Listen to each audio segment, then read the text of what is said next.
So we're back with part two of Mötley Crüe, and this is the chorus now, where we get to the main riff, which is what it's all about. It's so funny because I never was a huge fan of Mötley Crüe, and then I was doing a biking session on Peloton. I don't know why. And it was like a hard rock playlist, and the instructor said, "Right, here's Mötley Crüe," and I was aware of them, but it was just weird. It was like this riff came on, and it's a very good one to bike to. Anyway, I'll teach you the way that Mick plays this, because there's a few different options here. But the way that he does it is quite straightforward and quite a cool little, there's a few little tricks in there. So let's dive in now to the chorus from Dr. Feelgood. So you do your slide in from the 16th fret. And the actual chorus itself goes like this. So we're on the open bottom string, which we've tuned down to a D, by the way, just remember. You're going to do alternate pick here, so that's the general idea. So then there's the first, second and third fingers here. So now there's loads of videos online that get this totally wrong. So it's not this, and it's not an A open string. It's all on the bottom string here with a load of palm muting. So make sure your palm is nice and close in. So it's like that. And then this chord, which is essentially like a D,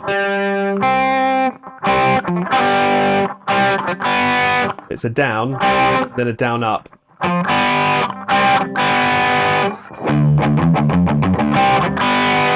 Like that. Then the next time, the 7th fret, and you've got a Hendrix chord here, so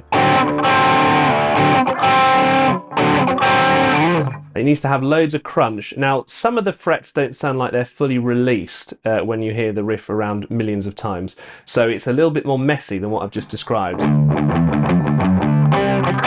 So try and forget to take your fingers off, which is bad guitar teaching advice, but try and just kind of, on those open strings with the palm mute, try and make them more of a kind of dead note. So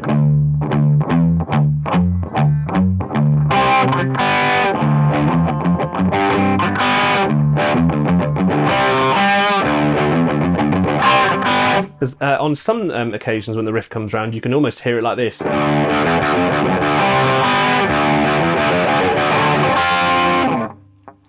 When you're doing these notes, by the way, you need to put a bit of vibrato, and similarly on the last time you play the Hendrix chord.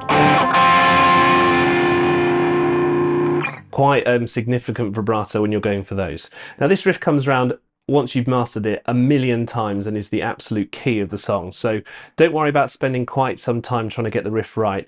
The other thing I want to mention is that rhythmically it comes in before the beat on each bar. So if you're going to go 2, 3, 4, it comes in as I've notated there on the tab early. So when you're playing it around, it's got to have that really loose feel.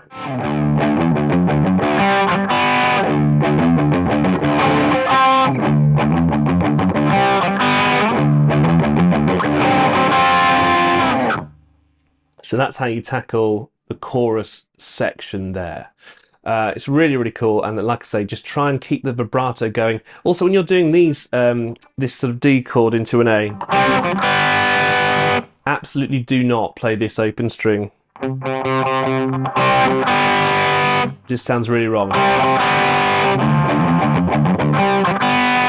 Make sure you leave off that D string. Well, a C string, but a D string in this case, because I can't cope with calling it the tuned down versions.